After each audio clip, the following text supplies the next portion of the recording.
ከማግባቱ በፊት አንድ ሰው ምን አይነት ዝግጅት ማድረግ አለበት? መሻይኾቻችን መልስ ይሰጣሉ።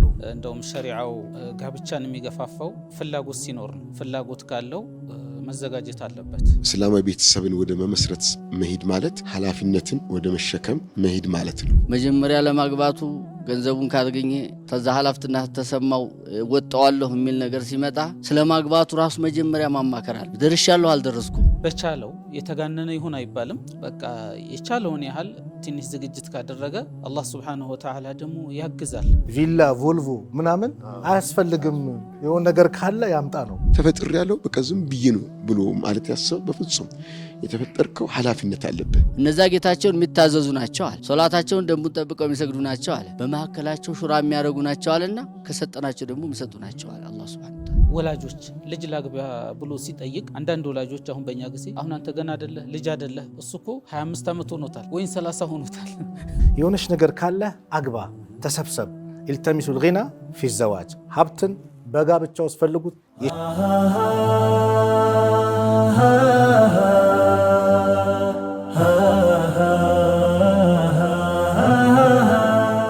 ቢስሚላሂ ራህማኒ ራሂም አልሐምዱሊላሂ ረቢል ዓለሚን ወሰላቱ ወሰላሙ ዐላ ረሱሊላህ ወዐላ አሊሂ ወሰህቢሂ ወሰለመ ተስሊመን ከሲራ አማ በዕድ። አሰላሙ ዐለይኩም ወረሕመቱላሂ ወበረካቱ። ውድና የተከበራችሁ የአፍሪካ ቲቪ ተከታታዮች፣ እናቶች፣ አባቶች፣ ወንድሞች፣ እህቶች እንዴት ቆያችሁ? እንዴት ሰነበታችሁ? ይሄ በቤተሰብ ዙሪያ ላይ እየተመካከርን እየተነጋገርን ያለው ፕሮግራማችን ወደ እናንተ እያቀረብን ያለው ፕሮግራማችን ከነዚህ ውድና ብርቅዬ ከምንወዳቸው መሻይኾቻችን ጋር እናንተ ዘንድ እያቀረቡት ያለ ፕሮግራም ነው። አፍሪካ ቲቪ የህይወት ጎዳና። ዛሬ ደግሞ ለጋብቻ መዘጋጀት ከማግባቱ በፊት አንድ ሰው ምን አይነት ዝግጅት ማድረግ አለበት? መሻይኾቻችን መልስ ይሰጣሉ። ሼህ መሐመድ ጁድ፣ አንድ ሰው እንግዲህ ከማግባቱ በፊት በራሱም እንደዚሁም በገንዘብም በተለያየ መንገድ መዘጋጀት አለበት። ይሄን በምን አድርጎ ነው አንድ ሰው እንደው እስቲ አቋራጭ መንገድም ካለ ሊጠቁሙን። ያው ጋብቻ ሲባል ወጣቱ በጣም ያስደስተዋል። ስለ ጋብቻ ቢነገር ማያስደስተው የለም፣ ሁሉም ያስደስተዋል። ነገር ግን መፍጠኑና መተግበሩ ነው አብዛኛው ሲያቃተው። እስቲ ምክሩን ይለግሱ። ቢስሚላሂ ራህማኒ ራሂም አልሐምዱሊላሂ ዐላ ኢንዓሚሂ አሕመዱሁ ወአሽኩሩሁ ዐላ አላኢሂ وأشهد أن سيدنا وحبيبنا محمدا عبده ورسوله الداعي إلى رضوانه صلى الله عليه وعلى آله وأصحابه وسلم تسليما كثيرا. أو ለጋብቻ ቀድሞ መዘጋጀት ያው መልካም ነገር ነው። አንድ ሰው ለማግባት ከፈለገ መጀመሪያ መዘጋጀት ያስፈልጋል። እንደውም ሸሪዓው ጋብቻን የሚገፋፋው ፍላጎት ሲኖር ነው። ፍላጎት ካለው መዘጋጀት አለበት። ማዘጋጀቱ በገንዘብም ራስንም ነቢያችን ሰለላሁ ዐለይሂ ወሰለም እንድንበዛ ስለፈለጉ ጥሩ እተካለሁ ከኔ የተሻለ ትውልድ እተካለሁ ብሎ ማሰብ አለበት እያንዳንዱ። ከዛ ፊት ግን ምሳሌ ገንዘብ ያስፈልጋል። ካለ ገንዘብ አይገባምና ማለት ነው። አልይ ረዲየላሁ ዐንሁ ፋጢማን ለማግባት ሲፈልጉ እንደዚህ አሉ።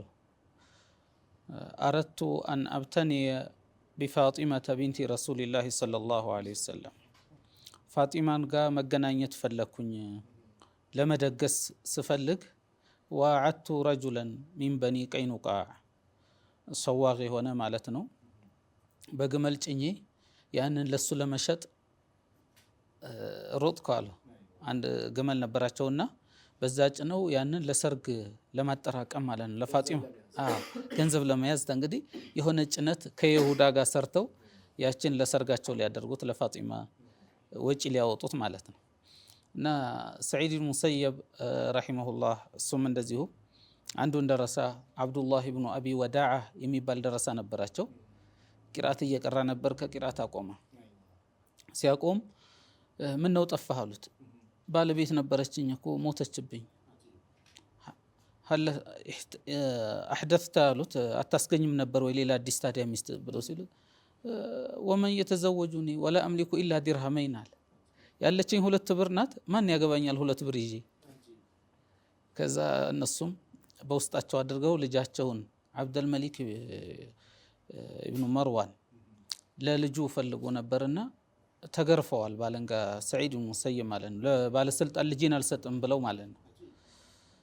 ያችን ማታ ልጃቸውን ይዘው መጡ። ማነህ ብለው ሲሉ ሰዒድ ስል ደግሞ ማን ነው ሰዒድ? መዲና ላይ ማለት ነው። ማለት ሰዒድ ሙሰየብ ይመጣሉ እኔ ቤት ብለው ሸኻቸውን አልጠበቁም። ተፈኩር ሳረግ ጭራሽ አልመጣለኝም። በሩን ከፈት ሳረገው ሼኺ ሰዒድ ሙሰየብ ማለት ነው።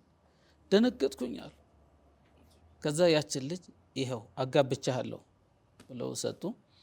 ትንሽ ቀን ከቆዩ በኋላ 20,000 ዲርሃም ሰጡ ይላል። 20,000 ዲርሃም በልበዝች ኑር። ሰዒድ ሙሰይብ ማለት ነው። አሐዱል ፉቃሃ ሰብዓ ናቸው። መዲና ላይ 7 ዑለማዎች አሉ። ፈትዋ ሲሰጡ በጋራ ነው የሚሰጡት። ለዛ ነው ፉቃሃ ሰብዓ የተባሉት። ወደ እንትናችን ስንመለስ ያው ቅድሚያ መዘጋጀት ያስፈልጋል። በቻለው የተጋነነ ይሁን አይባልም። በቃ የቻለውን ያህል ትንሽ ዝግጅት ካደረገ አላህ ሱብሓነሁ ወተዓላ ደግሞ ያግዛል።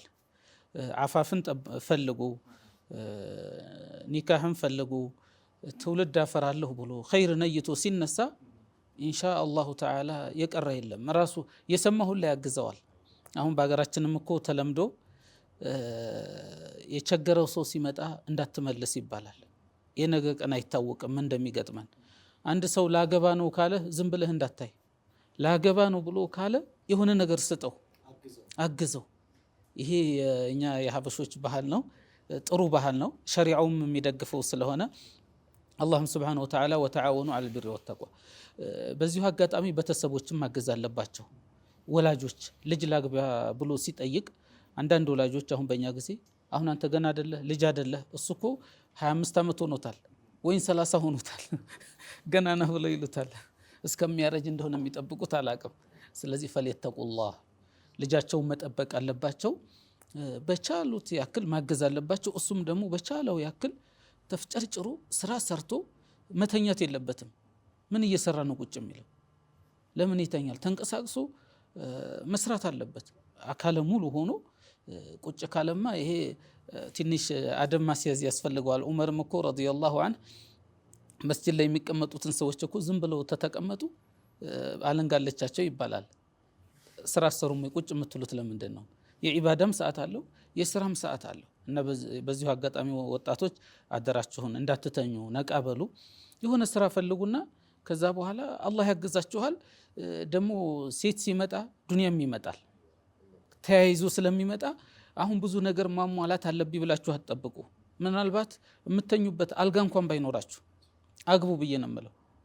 ሸርጥ አይደለም፣ ሸርጥ አታብዙ። የአሁኑ ትውልድ ትንሽ ሸርጥ ያበዛልና ፈሊተቁላህ ትንሽ ነው የሚያስፈልገው። ለሴትዮዋ የሚያደርገው መህር ካለ ነቢያችንም ሰለላሁ ዐለይሂ ወሰለም እኮ ያ መዕሸረ ሸባብ መን ኢስተጣዐ ሚንኩም አልባአተ ፈሊተዘወጅ ነው ያሉት። መህሩ ነው የሚፈለገው እንጂ የነገውን እኮ እኛ አናቅም። አሁን እኛ የተቸገርነው ምንድን ነው? ከአላህ በላይ እናቃለን እንላለን። በምላሳችን አይደለም፣ በተግባር ነገ ዛሬ ሴት ባመጣ ነገ ምን አረጋታለሁ? የነገውንም አላህ ነው የሚያውቀው። ወላሁ ያዕለሙ ወአንቱም ላ ተዕለሙን። ሹክራን ጀዛከላ ኸይር። ሸኻችን እንግዲህ የመከሩ ምክር ብዙ ክራይቴሪያ መስፈርቶችና ፎቅ እስክገነባ መኪና እስክገዛ እንዲህ አትበል። የሆነች ነገር ካለ አግባ፣ ተሰብሰብ። ኢልተሚሱል ጊና ፊ ዘዋጅ፣ ሀብትን በጋብቻ ውስጥ ፈልጉት። የሸኻችን ምክር ነው። አላህ ያቆይልን። ሲሪቪ ሲሪቪዎች ቪላ ቮልቮ ምናምን አያስፈልግም። የሆነ ነገር ካለ ያምጣ ነው። ሼክ መሐመድ ፈረጅ ሼኻችን እንግዲህ የጋብቻን በዚህ መልኩ መዘጋጀትና ወጣቱ የሆነች ነገር ካገኘ ወደ ጋብቻ መሮጥ እንዳለበት መከሩን። ይህን ደግሞ እስቲ የዚህ አይነት መስኡልያ አለ፣ ኃላፊነት ነው፣ ተጠያቂነትን እንዴት ነው ሊገነዘበው የሚችለው? ብስሚላህ አልሐምዱሊላህ ወሰላቱ ወሰላሙ ዐላ ረሱሊላህ። ያው እንግዲህ ጠቅላላ ርዕሳችን እስላማዊ ቤተሰብ የመመስረት ነው። እስላማዊ ቤተሰብን ወደ መመስረት መሄድ ማለት ኃላፊነትን ወደ መሸከም መሄድ ማለት ነው። ስለዚህ የሰው ልጅ ኃላፊነትን ስለሸሸነው አይቀርልንም፣ ይመጣል። በቃ አላህ እኛን የኸለቀን የፈጠረን ኃላፊነት ሊያሸክመን ነው። በቃ ማንሸሸውን ነገር መሸሽ የለብንም። መጋፈጥና ራስን አዘጋጅቶ ወደዛ ነገር መግባት ነው። አላህ ሱብሓነሁ ወተዓላ በቁርአን ይላል የሰው ልጅ ያስባልን አንዩ ተረከ ሱዳ ዝም ብሎ ወይ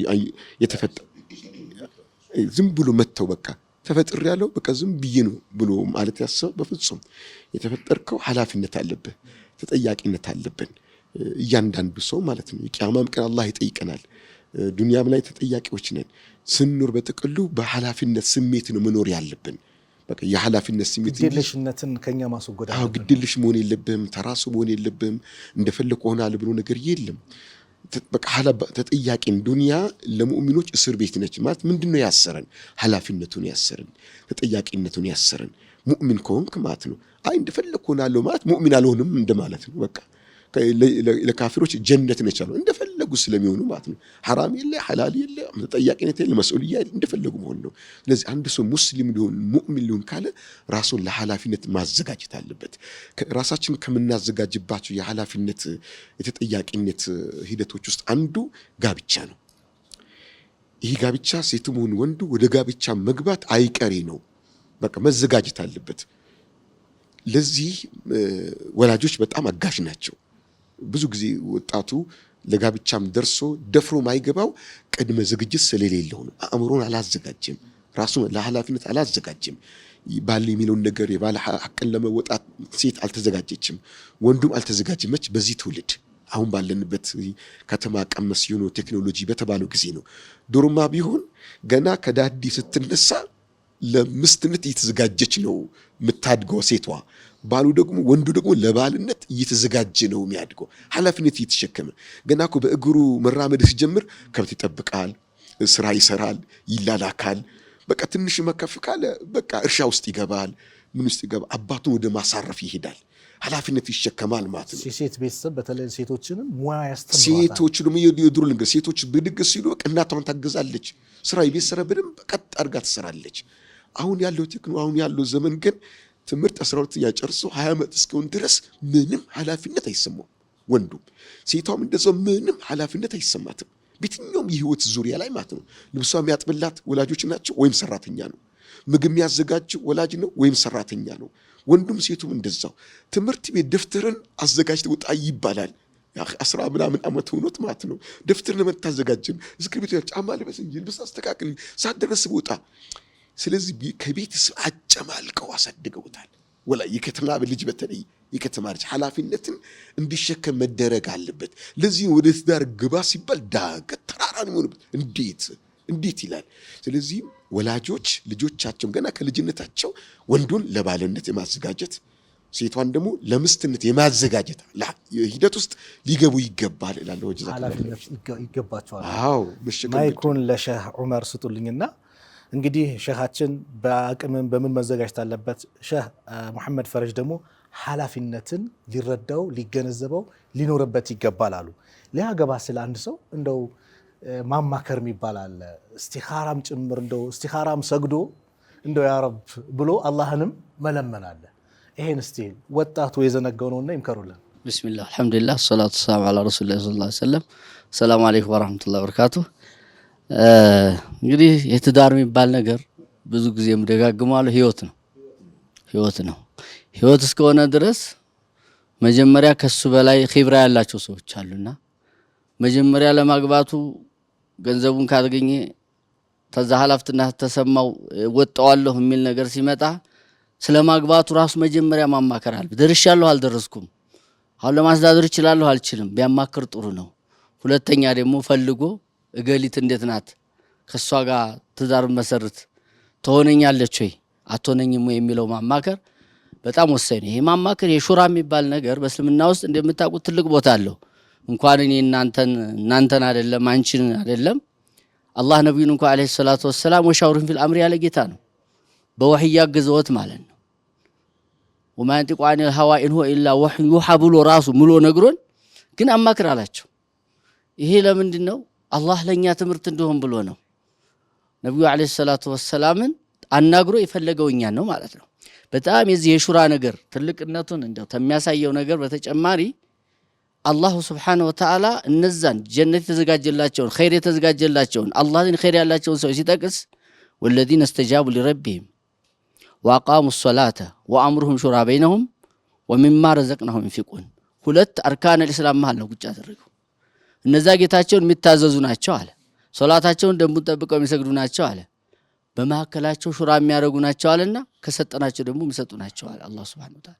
ይህ ሹራ የሚባል ነገር በጣም ትልቅ ነገር ነውና ሹራ በጣም አስፈላጊ ነው፣ ማማከር አለበት። ለዚህ ብሎ ሱሐበተል ኪራም ረዲየላሁ ዐንሁም እዚሁ ትዳር ጋር ሌላውን ተውትና ትዳር ጋር እየመጡ ያማክሩ ነበር። የፋጢማ ቢንቱ ቀይስን ታሪክ ታውቃላችሁ። አንድ ሴት አንድ ወንድ ለማግባት ስትፈልግ ሲጠይቃት በራሷ ተመወሰን ይልቅ ብዙ ጊዜ እንደሚባለው ዛሬ በራስ መወሰን ሆኗል። ይሄኛ ውሳኔና የኛ ምርጫ የተሳሳተ ሊሆን ይችላል። ልጁን ላናቀው እንችላለን።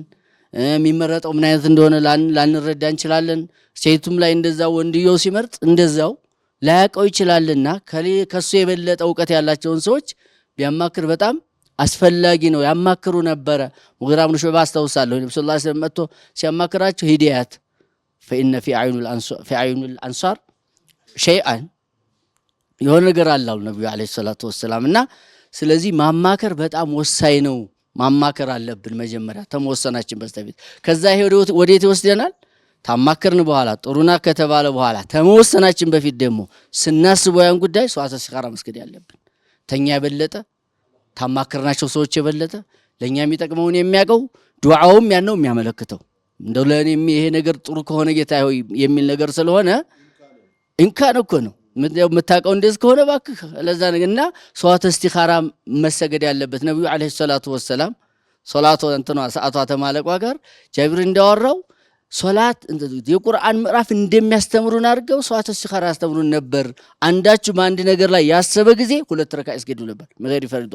እኔ እዚህ ጋር ማስታወስ የምፈልገው አላህ Subhanahu Wa Ta'ala ለምኖ ወደ ውሳኔ መግባት አለበት። አላሁ አክበር ማነዲማ አፈን ማን استخار الخالق واستشار المخلوقين ሐዲስ ባይሆን እንኳን አይጸጸት መጨረሻ ላይ ማሻአላህ ወቢላሂ ተውፊቅ። ስለዚህ ወሻዊሩም ፊል አምር فاذا عزمت فتوكل على الله ከወሰንክ በአላህ ተመካ፣ በአላህ ተደግፈ።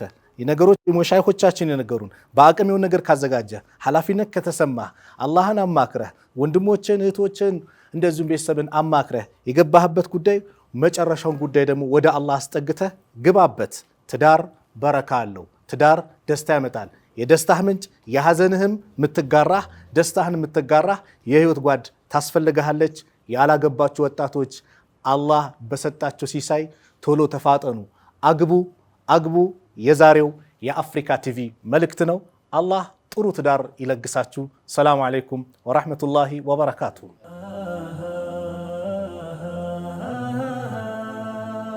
بخليل فلق يا توحيد وراش الإيمان تولد لإسلام دراش برسالة فانا صرت المدان دم كان يعببن بقرآن كيدان بطراو منقد باندو قودنا بخليل فينوت بمارو دانا